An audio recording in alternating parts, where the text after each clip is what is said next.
Assalamualaikum warahmatullahi wabarakatuh. Baiklah, kembali lagi kita akan belajar ilmu pengetahuan sosial dengan materi ASEAN. Nah, sebelum kita mulai pelajaran, marilah kita mengucapkan basmalah. Bismillahirrahmanirrahim. Oke, untuk memperdalam wawasan kita, marilah kita simak tayangan berikut ini. Ya, kita tahu bahwa virus corona di seluruh dunia ini memang sudah memukul mundur pertumbuhan ekonomi global. Bahkan di tanah air juga seperti itu. Hingga saat ini sudah ada kurang lebih 23 hingga 24 juta kasus penyebaran wabah COVID-19 di seluruh dunia ini. Di Indonesia sendiri jumlahnya sudah berada di 155 ribu. Tapi kita tidak akan terlalu berfokus ke sana.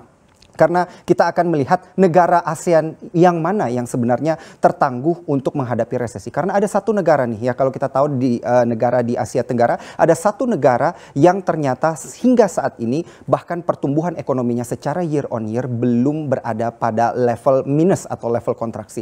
Negara manakah itu? Mari kita bahas langsung saja di negara ASEAN yang tertangguh menghadapi resesi. Ada 6 negara yang sudah kita pilih di sini, ada Malaysia dan Filipina. Ini adalah slide pertama kami yang kami pilih negaranya dan juga kemudian data-data ekonominya terkait dengan angka pertumbuhan GDP, pengangguran, inflasi, manufaktur dan juga stimulus berapa banyak yang sudah diberikan oleh negara tersebut kemudian untuk menyelamatkan ekonominya. Nah, angka-angka ini dan juga data-data ini biasa menjadi leading indicator untuk melihat sudah seberapa maju atau sudah seberapa kembali terrecover ekonomi yang selama ini terpukul akibat wabah virus corona. Kita melihat di Malaysia sendiri GDP secara year on year di sini ya untuk kuartal 1 dan kuartal kedua di sini, di kuartal keduanya akhirnya secara year on year terkontraksi 17,1% di sini. Angka pengangguran tentunya berada di angka 4,9%. Inflasi juga dikatakan sudah mulai membaik di bulan Juli ini untuk Malaysia 0,7%. Kenapa? Karena tentunya stimulus yang diberikan oleh pemerintah Malaysia untuk negaranya tidak sedikit, cukup banyak. Ada 14,6 miliar dolar Amerika Serikat atau setara dengan 4,3% PDB mereka. Nah, Anda perlu mengetahui bahwa jumlah stimulus yang diberikan setiap negara ini adalah berdasarkan berapa besar kekuatan ekonomi dan tentunya berapa besar jumlah penduduk yang dimiliki oleh negara tersebut. Nah, dan setelah mempertimbangkan hal tersebut, kemudian 4,3% PDB ini dikatakan sudah cukup dan sudah bisa mendorong kembali perekonomian di Malaysia yang saat ini dikatakan cukup terpukul. Tetapi bagaimana dengan kuartal ketiga ini masih menjadi pertanyaan bagi semua orang tentunya, karena kita melihat juga PMI manufaktur di bulan Juli untuk Malaysia sendiri sudah berada di level aman, ada atau berada di kisaran 50 atau 50 ini biasa dijadikan standar bahwa kalau di atas 50 berarti geliat manufakturnya itu sedang ekspansi atau berkembang, dan di bawah 50 berarti sedang terkontraksi atau mengalami kemunduran. Sudah di 50 berarti diharapkan di kuartal ketiga bisa menjadi lebih baik. Begitu juga dengan di Filipina di sini yang dikatakan sudah resesi secara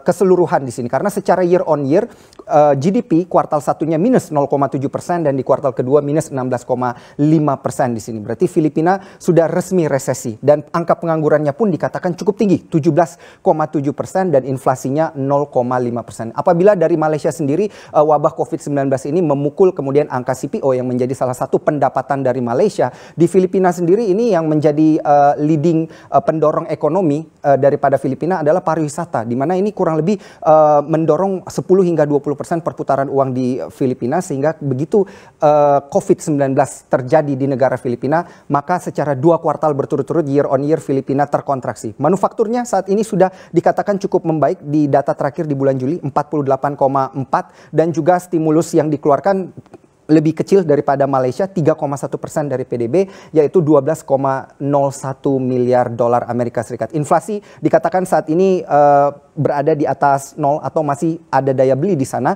untuk masyarakat Filipina sendiri atau 0,5%. Mari kita lihat negara lainnya di sini. Ada negara Singapura dan juga negara Thailand yang dikatakan Singapura cukup dalam terpukul ekonominya untuk kuartal 1 dan kuartal kedua, 0,3% dan 13,2% kontraksinya. Pengangguran pun di kuartal kedua dikatakan 2,9%, namun inflasinya berada pada level stagnan atau 0%. Inilah yang nanti katanya akan digeliatkan di kuartal ketiga, karena kita tahu bahwa ekonomi daripada Singapura ini digerakkan oleh global trade atau perdagangan secara internasional. Maka ketika lockdown diberlakukan di negara-negara besar yang menjadi juga salah satu mitra dagang dari Singapura, maka itulah yang kemudian membuat negara Singapura ini terkontraksi dengan sangat dalam, 13,2%, di mana PMI manufaktur saat ini di bulan Juli dikatakan sudah mulai berada pada rentan perbaikan, sudah ada di atas 50 atau 50,2 dengan stimulus yang dikeluarkan juga tidak sedikit atau 19,7% dari PDB, sekitar 66,7 miliar dolar Amerika Serikat. Di mana ini adalah angka stimulus terbesar di Asia Tenggara. Kita beralih ke Thailand yang tentunya ujung tombak daripada perekonomiannya juga mirip kayak Filipina,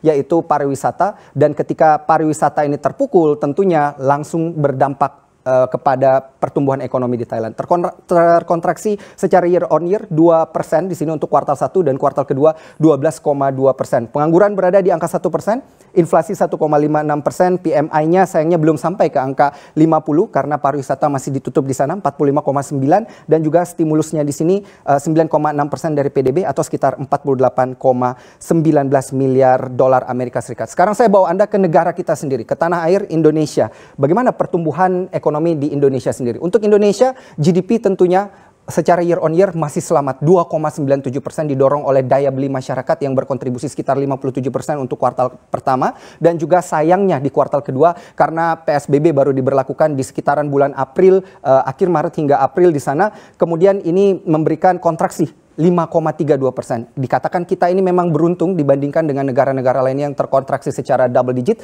dan masih ada ancaman. Menurut Sri Mulyani sendiri, kemungkinan di kuartal ketiga kita masih terkontraksi, tapi semoga dengan stimulus yang dikeluarkan sekitar 4% PDB, 47,7 miliar dolar Amerika Serikat atau setara dengan 695,2 triliun rupiah, ini nanti bisa menggeliatkan ekonomi atau PDB Indonesia yang nilainya itu kurang lebih sekitar 15.000 hingga 16.000 triliun. Pertanyaannya, kapan akan 100% kemudian ini dapat disalurkan ke seluruh mereka yang membutuhkan? Penganggurannya masih berada di angka 4,9%, inflasi dikatakan masih minus 0,1 atau daya beli masih harus didorong lagi, digeliatkan, dan juga PMI manufaktur sudah mengalami perbaikan 46,9. Jadi memang ada sisi negatif dan juga ada sisi positif di sini yang mendorong investor kemudian melihat apakah kedepannya di kuartal ketiga benar Indonesia bisa saja kembali pada angka minus atau terkontraksi, melanjutkan kontraksi yang berada di kuartal kedua secara year on year. Yang terakhir, inilah negara yang tidak pernah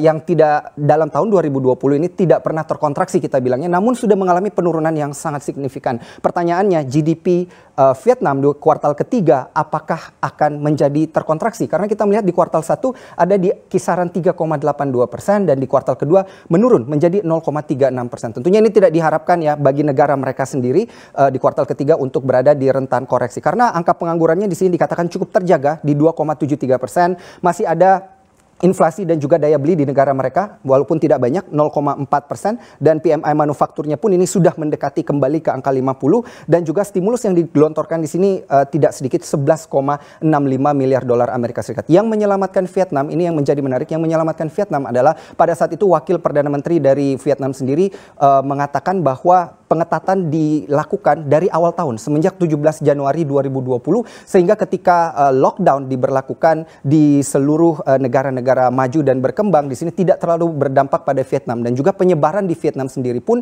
yang memiliki penduduk sekitar 97 juta orang hanya di kisaran 1000-an bahkan tidak menyentuh angka 2000-an karena memang wakil Perdana Menteri saat itu dikatakan cukup lebay mengatasi wabah dan juga penyebaran dari COVID-19 tapi tentunya inilah yang ternyata menyelamatkan negara mereka sendiri. Nah, kesimpulannya adalah ini bukan masalah siapa yang paling kuat, siapa yang paling tangguh, tapi bagaimana strategi untuk survival atau bertahan di tengah kondisi pandemi agar di kuartal-kuartal selanjutnya negara-negara di Asia Tenggara kemudian tidak mendapatkan rapor merah akibat dari resesi.